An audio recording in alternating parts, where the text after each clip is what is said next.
proficiency. So if this little salmon colored brochure, if you open that up, now they don't take everything in here, but if you go down to right near the bottom where it says FAIR, that one is used to assess your reading, different things about the reading, and it'll give a kind of a grade level for that. So you can talk to your language arts English teacher about that, and they're currently administering that test.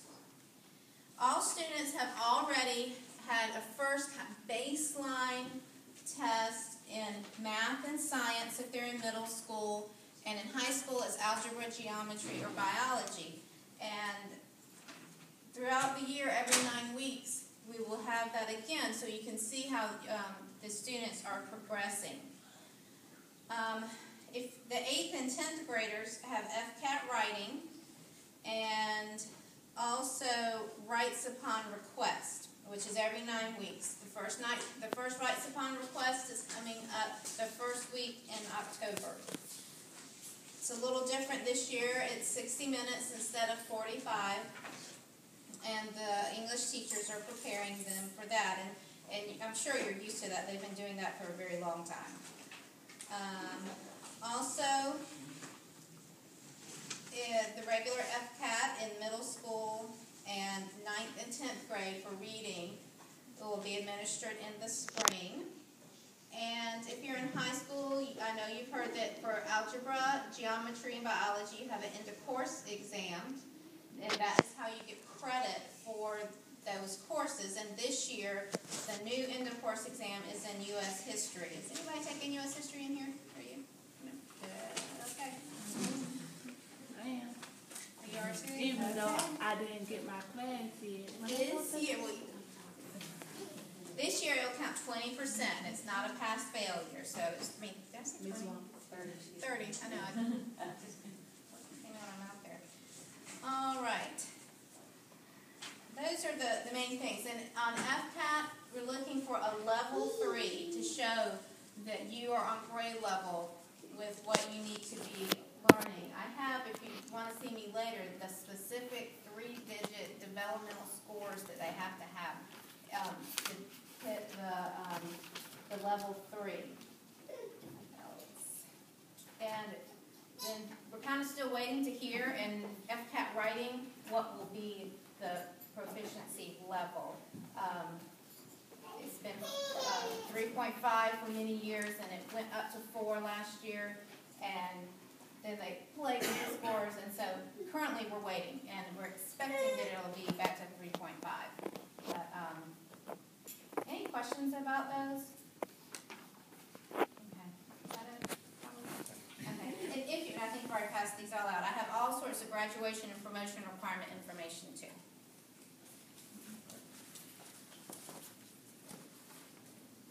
Good evening, and I will be brief this evening.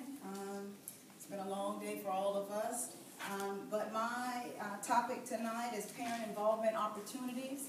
Okay, when families and schools work together, okay, everyone wins. Okay, we increase academic success and achievement for all students, and no one is left behind. With that being said, my job tonight is to campaign for your help with our school. Okay, our kids need you. So the first step, you guys took that tonight. Thank you once again for coming. Before you leave, I'll make sure that I get a completed volunteer form for you. Okay. Most often when parents hear the word volunteer, they're thinking long term, oh my God, I have this huge commitment that I have to make to the school.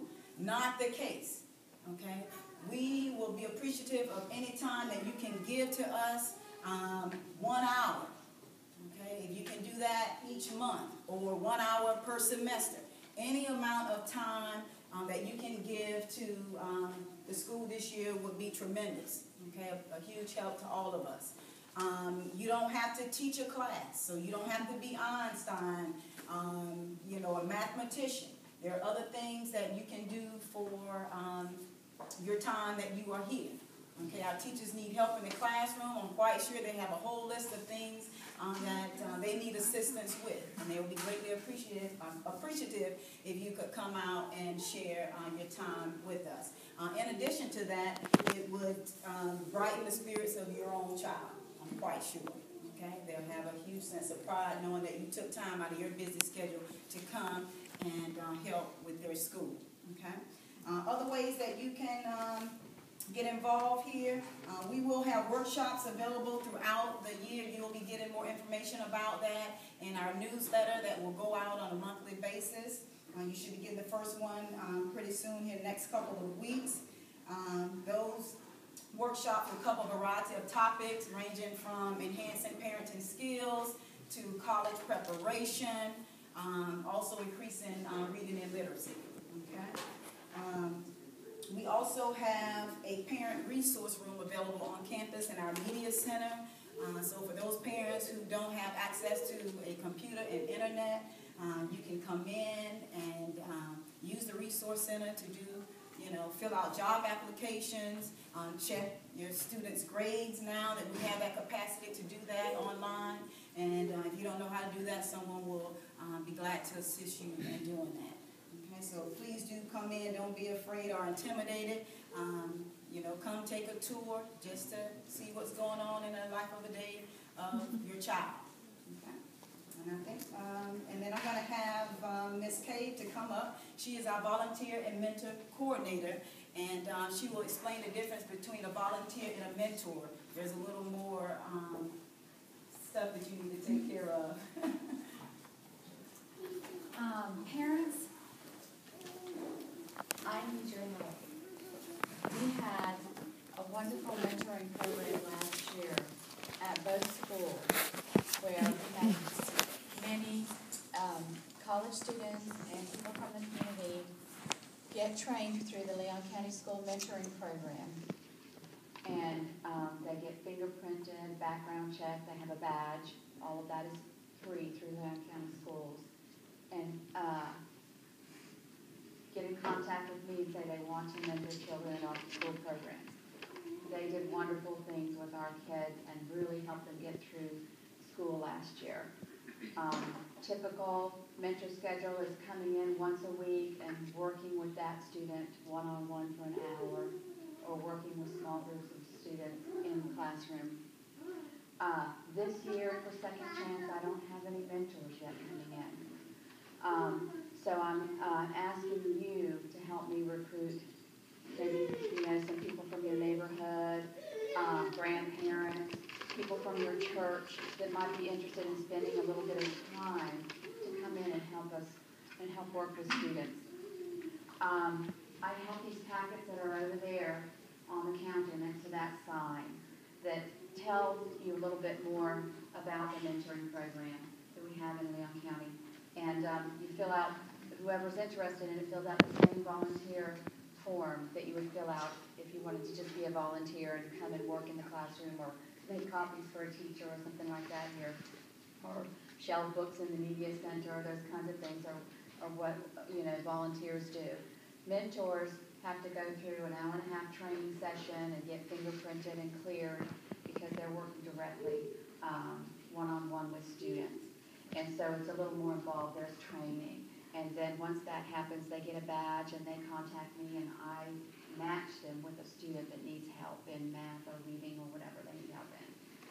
It's very beneficial for our students to have that one-on-one extra help throughout the year. So with that said, I just want to let you know that these packets are going to be over there, and if you wanted to take a couple of them and share them with someone you think might be interested, and my contact information is here. If you know someone or if you're a little bit interested in it but you're not quite sure and want to talk to me about it a little bit more, you can call me, okay? And I'm hoping to really build up our mentoring program again this year and get some good help in here for our students.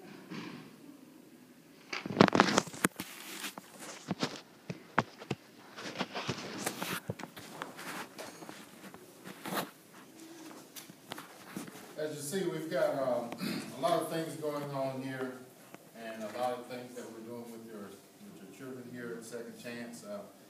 It's all in an effort for them to be successful and get back into their regular schools and be successful at transitioning transition back to the regular school. That's what it's all about. The next topic we want to talk about is the school improvement plan. Every year, every school in the state of Florida goes through a process in which they look at what they did last year and what can they do this year to improve.